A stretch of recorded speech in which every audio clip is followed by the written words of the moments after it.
God so loves you. Amen. There is nothing that you could ever do for him to stop loving you. Sorry. He loves his sons. He loves his daughters. So if you remember in the beginning, it said that the father had 2 sons. The worship team's going to come back here. We're going to sing in just a few moments. But here's the interesting thing. The younger son disowned his father, spent all of his inheritance money, became a slave. He comes back, and what does the father do? He embraces him, he clothes him, and he says, everyone on the dance floor, we're partying right now in honor of my young son. Remember him? Yeah, we're throwing a party for him. Now listen, I'm a dad. For you parents, we would not do this. No. If our son came home, we'd be like, you ruined everything. You will sit in the corner and watch us dance and eat the filet mignon. And we will go, ooh, it's so good. And you can sit there and think about what you did, right? But not God. He comes home and immediately goes, we will celebrate today. Listen to me. When you sin, the most powerful place you can be is enjoying his presence. The older son didn't like it. The older son felt that this was really unfair, that the loser son gets a party and he doesn't. So this is what it says. It says, now his older son was in the field, and as he came and drew near the house, he heard music. So Ryan's like, what is going on? And dancing, and he called to one of his servants and asked what these things meant, and he said, your brother came home, and your father has killed the fatted calf. This is the fatted calf, which tells me they were saving this for something special. Because he received him back, and he's safe and sound. But he was angry and refused to go in. His father came out of the party, opens the door, music blaring, closes the door.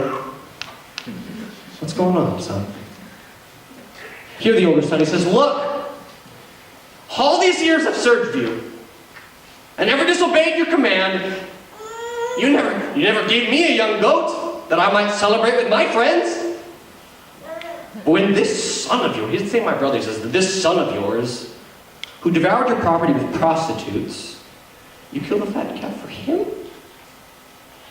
Listen, he's saying, I've lived a good life. I've lived a moral life. I've done everything you wanted me to do. I'm successful, Dad. He feels like he's earned his worth. And he doesn't need his father's help. And so listen, the dad says, son, you're always with me. And all that is mine is yours. But it was fitting to celebrate and be glad, for this your brother was dead and is alive. He was lost, and now he's found. So listen, the younger son, his sin was rebellion. He felt unworthy of God's love, unworthy of the Father's love. But he still loved him. And listen, lest you feel like you're outside of this story, like, well, it didn't preach to me. The older son, his sin was self-righteous religion. Come on now. Felt that he did not need anything from the Father, and the Father should be more proud. I've earned your love. I've earned your respect. You see my resume. Yeah, I understand, like the younger son with the prostitutes, he needs the Father's love, but look at me.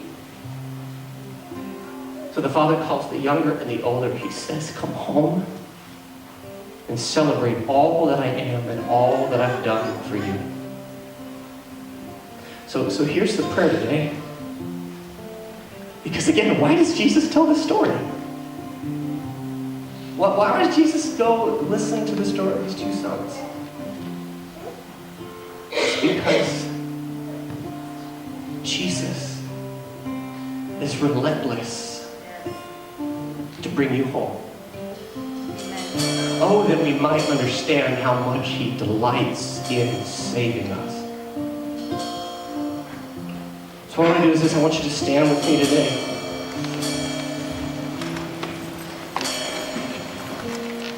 Can we turn the string lights off if that's okay? Much like the Father, He's saying, come home. He's saying, will you come and receive and celebrate with me all that I have done for you, my son and my daughter, for all of you that feel that you are not worthy of His love, that you have to go and fix yourself. Jesus came down, lived the perfect life that none of us have lived. He died in our place for our sin, conquering death, shame, guilt, sin, and rising to the newness of life so that He might grow His family. That the sons and the daughters might come home to celebrate all that He is. Stop chasing your worth. It's been freely given to you by Jesus Christ. Stop pretending that you don't need it. You need His love. You need His love. So we're going to sing in just a few moments. But I want to pray over us. But right now in this moment, so that we might pray for you, would you just close your eyes, bow your heads with me? So that we might celebrate. Decide today.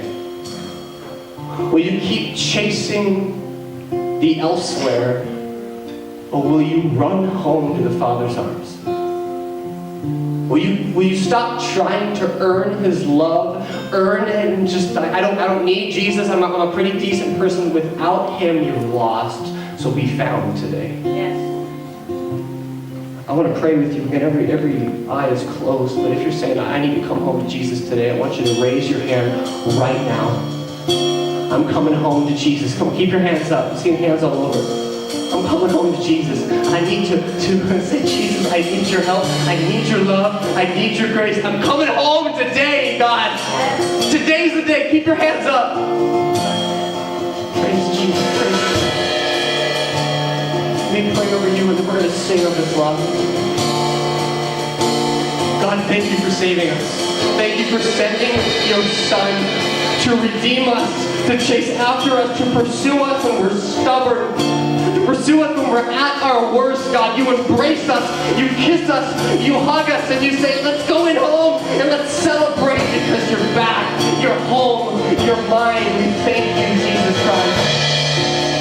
Thank you, amen. And those of you that raise your hands, we have prayer team workers right behind you that would love to pray with you. Just continue to just pray into what God is doing. They're right behind you. So let's sing right now of our God's reckless, amazing, relentless love today. Yeah.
celebration in heaven going on right now. And as much as the Father is going to do, it's so much bigger, so much greater.